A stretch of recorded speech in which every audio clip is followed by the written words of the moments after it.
Commander Vrell of the Korthian Empire stood in the observation deck of the warship Crimson Talon, his four eyes fixed on the primitive blue planet below. His mandibles clicked together in what his species considered amusement. Behind him, his tactical officer, Lieutenant Kess, shifted nervously on her 6 legs. "Commander," Kess said, her voice crackling through the translator unit, "the human delegation has arrived at the docking bay." Vrell turned, his exoskeleton gleaming under the harsh lights. "Ah, yes, the humans. Tell me, Kess, have you ever seen a species so utterly convinced of their own importance while possessing so little actual power?" Kess's antennae twitched. "No, sir. The scans show their technology is at least 3 centuries behind ours. And their weapons are quaint. Vrell's laughter echoed through the chamber, a sound like grinding metal. "That is generous, Lieutenant. I would call them adorable. Like watching infant prey animals attempt to roar." The door to the observation deck hissed open, and a security detail of Korthian warriors marched in, followed by 3 figures in bulky white suits. The humans. Vrell had to admit, their environmental suits were well designed for such a primitive species. Probably their best work. The lead human stepped forward. The suit's helmet was opaque, hiding the creature's face. A metallic voice crackled from the suit speaker. "Commander Vrell, I am Captain Marcus Webb of the United Earth Defense Initiative. Thank you for agreeing to this meeting." Vrell's mandibles spread wide, a gesture of condescension. "Oh, I would not miss this for anything, Captain. It is not every cycle that I get to witness a species formally surrender before a single shot is fired." There was a pause. The humans' companions, standing behind their captain, shifted slightly. Vrell wondered if they understood the gravity of their situation. The Korthian Empire had conquered 47 star systems.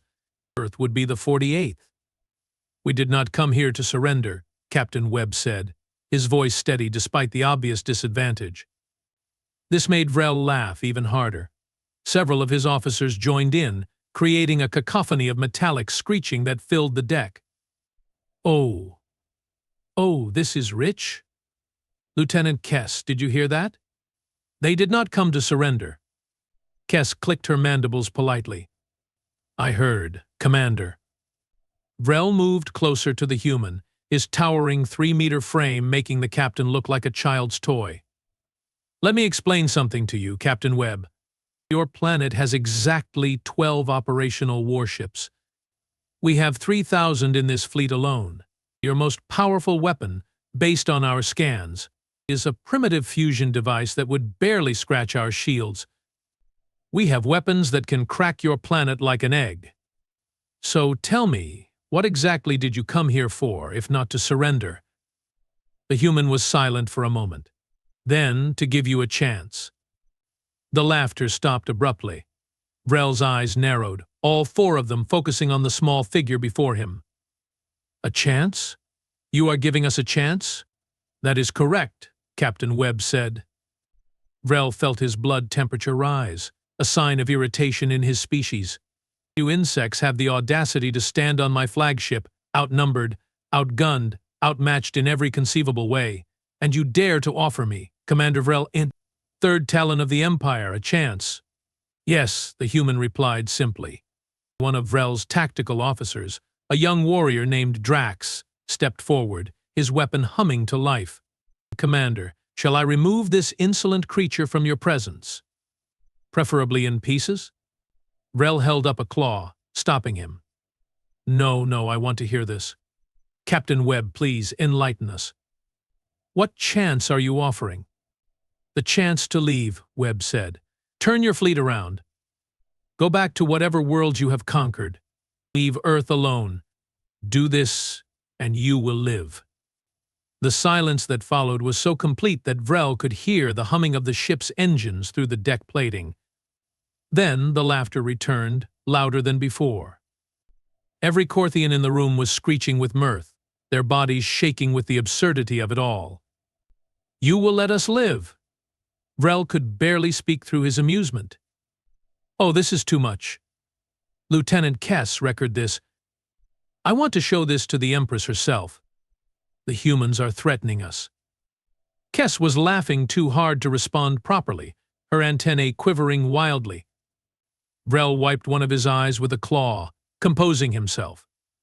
"Captain Webb, I appreciate the entertainment. Truly I do. It has been a long voyage, and morale needed a boost. You have provided that admirably. However, let us return to reality, shall we? You have 1 standard hour to transmit your surrender to your planetary government. After that, we begin bombardment. We will spare your major cities if you comply immediately. Resist, and we will turn your oceans to steam."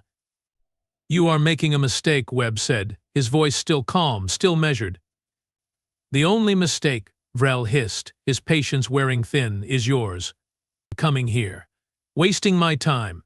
You should have stayed on your pathetic little planet and enjoyed your last moments of freedom." The second human, shorter than Webb, spoke for the first time. "Commander, we are trying to help you understand something important." Vrell rounded on this new speaker. "And what might that be, little creature?" "That humanity does not lose." The laughter returned, but this time Vrell silenced it with a gesture. "You do not lose? You have never faced the Korthian Empire. You have never seen worlds burn under our might. The Velkrin thought they could not lose. They had shields that could withstand the heat of a star. We melted them anyway. The Praxis Unity thought they could not lose. They had a fleet twice, the size of yours. We scattered them across the void. What makes you think you are special?" Captain Webb took a step forward. "Because you have never fought humans before." Vrell's blood was boiling now. This insect, this primitive speck of nothing, dared to stand there and speak as if it mattered, as if anything about this backward species mattered in the grand scope of the galaxy. "Remove your helmet," Vrell commanded suddenly. "What?" Webb asked. "Your helmet. Remove it. I want to see the face of such confidence. I want to see what a human looks like when it believes it can threaten the Empire." There was another pause. The third human, who had remained silent until now, spoke quietly. "Captain, you do not have to." "It is fine," Webb interrupted. "If the commander wants to see a human, I will show him a human." Vrell watched as the captain's gloved hands moved to the helmet's seals. There was a hiss of escaping air, a click of locks disengaging. Slowly, deliberately, Captain Marcus Webb removed his helmet. The face that emerged was unremarkable. 2 eyes, not 4. Pale skin stretched over a skull with a disturbing lack of protective plating. Hair, of all things, dark and short atop the head. A mouth, nose, the standard features of a bipedal mammalian species. Vrell had seen 1,000 species that looked more impressive, but the eyes. Those eyes, they were cold. Not with fear or resignation, but with something else. Something that made Vrell's antennae twitch involuntarily. They were the eyes of a predator that had already won, and was simply waiting for its prey to realize it. "There," Webb said, his actual voice now clear without the suit speaker. "Now you have seen a human." Vrell forced his mandibles into a sneer. "Disappointing. I have seen more fearsome creatures in waste reclamation systems." Webb smiled. It was not a pleasant expression. "You know what is funny, Commander?" "What could possibly be funny about this situation?" "We warned you. We actually sent envoys 3 weeks ago." "Did they reach you?" Vrell's memory flickered. Yes, there had been something. A small ship had approached the fleet's advance scouts. It had transmitted a message. Vrell had ordered it destroyed without listening to the contents.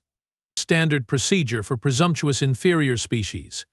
"Your envoys were dealt with appropriately," Vrell said. "You killed them," Webb said. "It was not a question." "They were vaporized before they could finish their tedious message. I assumed they were going to beg for mercy. I saved them the indignity." Webb's smile faded. "They were going to tell you the same thing I am telling you now. Leave Earth alone. You do not want this fight." "Oh, but I do," Vrell said, leaning down until his face was centimeters from the humans. "I want to break your spirit. I want to show you what happens when primitives think they can negotiate with their betters. I want your people to remember this day, to tell their children, huddled in whatever ruins we leave them, about the day humanity learned its place in the universe." Webb did not flinch, did not blink. He simply stared back, and in that stare Vrell saw something that made his combat-hardened soldiers shift nervously. "You should know something about humans," Webb said quietly. "We are not the fastest species. We are not the strongest. We are not even the smartest. But we are the most stubborn, the most adaptable, the most willing to do whatever it takes to survive. And when you threaten our home, when you threaten our families, when you threaten our children, well, Commander, that is when you meet the real us." "Threats," Vrell spat. "Empty words from an empty species." "Not threats," Webb corrected. "History. We have been fighting since we climbed down from trees. We have fought the weather, the terrain, the animals, and most enthusiastically each other. We have had thousands of years to perfect the art of war. While you conquered species with inferior technology, we fought wars where both sides had weapons capable of ending all life on our planet. And you know what? We survived. We always survive." "Your hour is ticking," Vrell said, turning away. "Leave my ship." "One more thing," Webb said. Vrell did not turn around. "What?" "That smile you saw earlier when I first removed my helmet. That was not confidence. That was relief." "Relief?"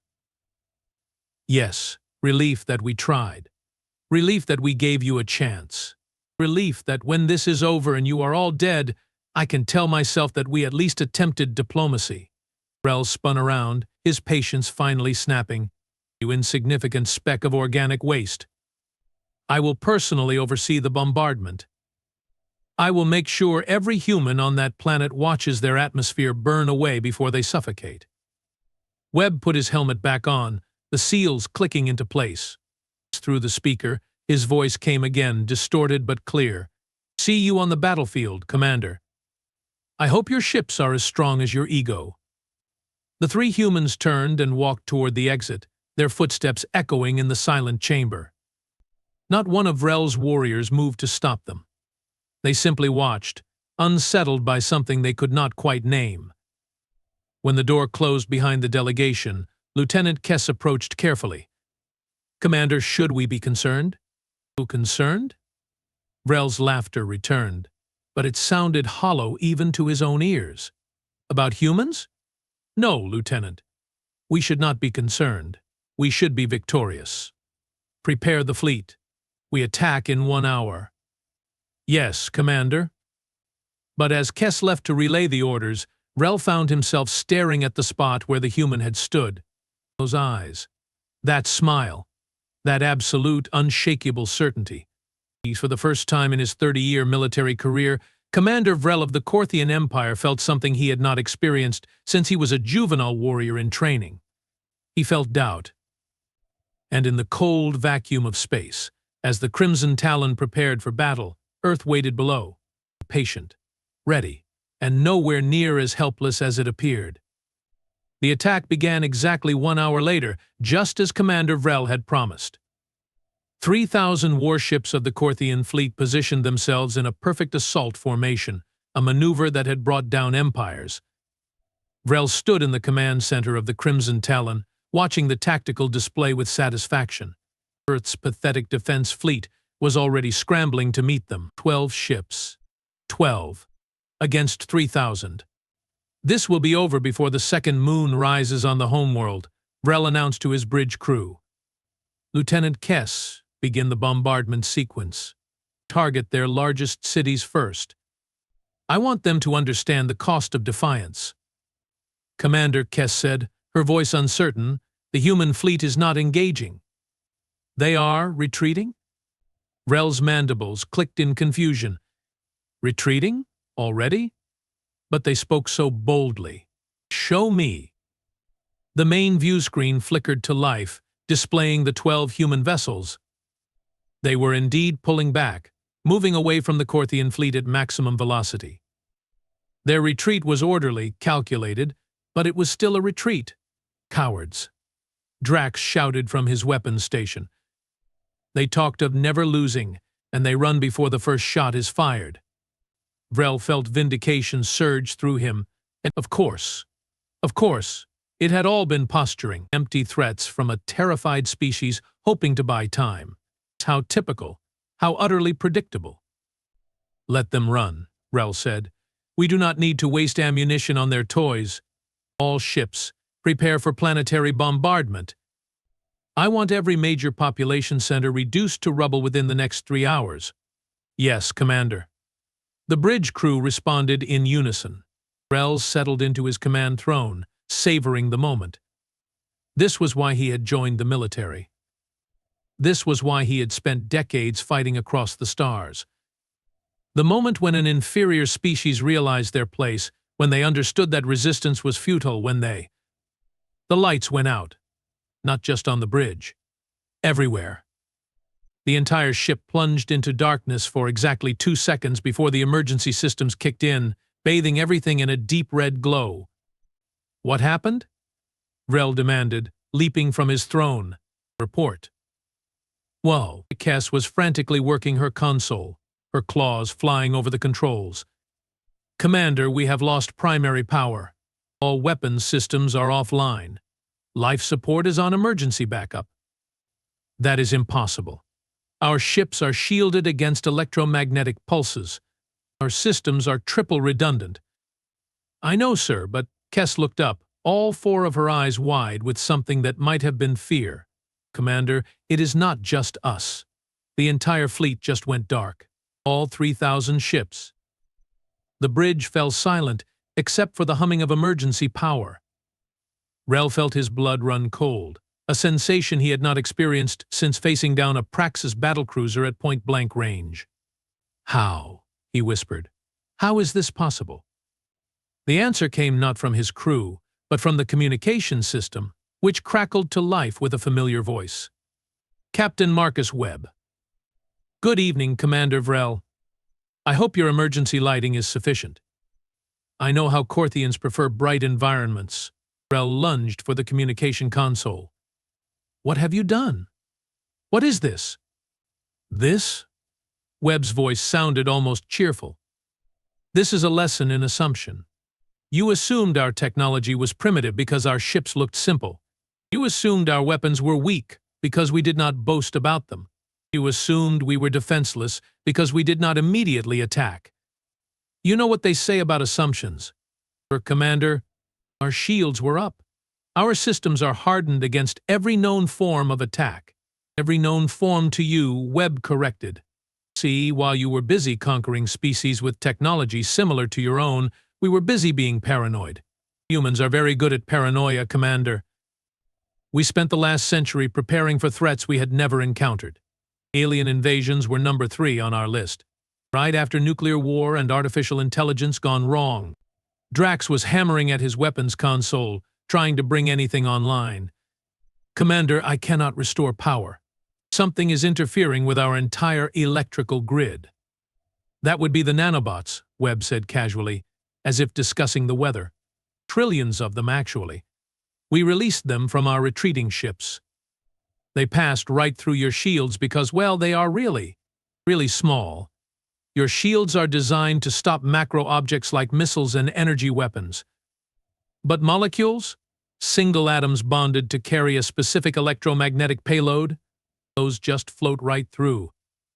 Vrell felt his legs weaken. "You infected our entire fleet with nanobots?" "In about 45 seconds, yes. They are quite efficient. Right now, they are attached to every major power conduit in every ship in your fleet. They are not destroying anything. Mind you, just creating a very specific interference pattern that makes it impossible for electricity to flow properly. Think of it as a galactic-scale power outage." "This is not possible," Vrell shouted. "Nanotechnology at this level requires computational power beyond..." "Wait." His mind raced. "The energy signature. 3 weeks ago, we detected an unusual energy spike from your moon. We dismissed it as a malfunction in our sensors." "Not a malfunction," Webb said. "That was our quantum computer array coming online. 40,000 processors working in perfect synchronization, calculating the exact interference pattern needed for each of your ship designs. We have been scanning your fleet since you entered our solar system, Commander, learning everything about you, your shield frequencies, your power grid specifications, your backup systems, all of it. Kess was shaking now, her antennae flat against her head. Commander, what do we do? Vrell had no answer. For the first time in his career, he had no answer. Now, Webb continued, let me tell you what happens next. In approximately 10 minutes, your life support will fail completely. You will have about 30 minutes of breathable air after that. Then, well, I do not need to explain vacuum physics to you, do I? You would kill 3,000 ships worth of crew? Vrell demanded. Millions of Korthians? That is genocide. No, Webb said, and his voice turned cold. Genocide is what you were about to do to Earth. Genocide is what you did to those 47 other species. What we are doing is self-defense. But here is the interesting part, Commander. We do not actually want to kill you. What? Humans are vindictive, yes. We are absolutely capable of wiping out your entire fleet and feeling good about it. But we are also practical. So here is the deal. You have transport shuttles that still work, correct? Smaller craft with independent power systems? Vrell exchanged glances with Kess. Yes, our boarding shuttles and escape pods operate on isolated batteries. Good. Here is what you are going to do. Every member of your fleet will evacuate to those shuttles. You will then fly those shuttles to coordinates we are transmitting now. There you will find supplies, oxygen, food, water, enough to keep you alive for several weeks. We will also provide you with a functioning communication array so you can call your precious empire and request pickup. And our ships? Vrell asked, though he already knew the answer. We'll make a lovely artificial reef system once we tow them into our ocean. Earth needs more marine habitats. Your vessels will serve nicely. Drax slammed his fist on his console. This is humiliation. We are warriors of the Empire. We should die fighting rather than accept such dishonor. By all means, Webb said, feel free to die. We have broadcast the evacuation instructions on all frequencies. Those who want to live will evacuate. Those who want to die for their pride can stay aboard. Honestly, Commander, we do not care which option you choose, but you have 9 minutes to decide. The communication cut out, leaving only static. Vrell stood in the red emergency lighting, his mind reeling. Everything he knew about warfare, about tactics, about the natural order of the universe, had just been shattered. The humans had not met them with superior force. They had not outfought them. They had outthought them. They had turned the Korthian Empire's greatest strength, their massive fleet, into a liability. Commander? Kess asked quietly. What are your orders? Vrell looked around his bridge, at the young warriors who had trusted him, at the crew who had followed him into battle countless times, at the faces that now showed fear, confusion, and the dawning realization that they had been beaten without firing a single shot. He thought about the Empress, about the shame he would face returning home defeated by primitives, about how this would be recorded in the annals of Korthian military history, for Commander Vrell, who lost an entire fleet to tiny machines he could not even see. Then he thought about those eyes, Captain Webb's eyes, staring at him with absolute certainty. The eyes of someone who had already calculated every possible outcome and prepared for all of them. Evacuate the ship, Vrell said quietly. Commander? Drax stood, his weapon still in hand. You cannot be serious. We are warriors. We do not surrender to insects. No, we are not surrendering, Vrell said, meeting the young warrior's gaze. We are surviving. There is a difference. We now evacuate the ship. That is an order. The bridge crew hesitated for only a moment before scrambling to their stations, initiating evacuation protocols. Alarms began blaring throughout the Crimson Talon as hatches opened and crew members rushed toward the shuttle bays. Vrell walked slowly to the viewport, watching as thousands of small craft began launching from the fleet. Escape pods, transport shuttles, maintenance vehicles, anything with independent power. They looked like insects fleeing a dying hive. How appropriate. "Commander," Kess said, appearing at his side, "your personal shuttle is ready. We need to go." In a moment. Vrell continued staring at Earth. The blue planet that had seemed so vulnerable, so ripe for conquest, now looked different. It looked patient, ancient, like it had seen threats like the Korthian Empire before, and would see them again, and all of them would break against it like waves against stone. "Tell me something, Lieutenant," Vrell said. "In all your years of military analysis, have you ever encountered a species that weaponized restraint?" Kess's antennae twitched in confusion. "I do not understand, Commander. They could kill us all. Right now, they have our entire fleet disabled. They could simply wait for us to suffocate. It would be easier, safer, more thorough. But instead, they are letting us live. Why?" Kess thought for a moment. "Perhaps they are not as barbaric as we assumed?" "No," Vrell said, understanding dawning. "It is far more terrifying than that. They are letting us live because they want us to go home. They want us to tell the Empire what happened here. They want every species in the galaxy to know that Earth cannot be conquered. This is not mercy, Lieutenant. This is strategy." The emergency lighting flickered. Life support was failing faster than expected. "We really need to go, Commander." Vrell nodded, turning from the viewport. As they walked toward the shuttle bay, passing crew members scrambling through corridors in controlled panic, Vrell could not help but laugh. It started as a quiet chuckle, then grew into full, echoing laughter that made several passing warriors stop and stare. "Commander?" Kess asked. "Are you all right?" "I laughed at them," Vrell said between gasps. "I stood there, surrounded by my fleet, my weapons, my power, and I laughed at Captain Webb. I mocked him. And all that time we were already dead. We just did not know it yet. The nanobots were already inside our shields. The trap was already sprung, and he just stood there, letting me laugh, knowing what was about to happen." They reached the shuttle bay, where Vrell's personal craft waited. Other shuttles were already launching, fleeing into the void. "Do you know what the truly brilliant part is?" Vrell asked as they strapped into their seats. "What, Commander?" "We will do exactly what they want. We will go home.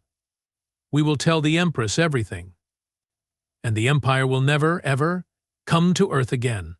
Because now we know. Now we understand. The humans were not bluffing. They were warning us. And we did not listen." The shuttle launched, joining the stream of craft fleeing the dead fleet.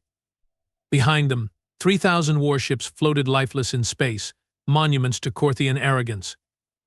As they approached the coordinates Webb had provided, Vrell saw what appeared to be a massive supply depot, freshly constructed. True to their word, the humans had provided everything needed for survival: food, water, oxygen, medical supplies, even entertainment systems. It was a prison without bars, a defeat without death. The communication array activated automatically as they docked. A single message appeared on the screen, text only. "Commander Vrell, thank you for making the right choice. Your Empire will have 48 hours to retrieve you before we begin towing your ships to their new purpose. Safe travels. And next time someone removes their helmet and looks you in the eye, maybe take them seriously. Regards. E. Captain Marcus Webb, United Earth Defense Initiative. P.S. We kept your flagship. It will make an excellent museum exhibit." Vrell read the message 3 times, then deleted it. Not that it mattered. He would remember every word for the rest of his life. "What do we do now, Commander?" Kess asked. Vrell looked out at the stars, at the fleet of dead ships, at the blue planet that had brought the mighty Korthian Empire to its knees without firing a single shot. "We learn," he said quietly. "We learn, and we never, ever underestimate humans again."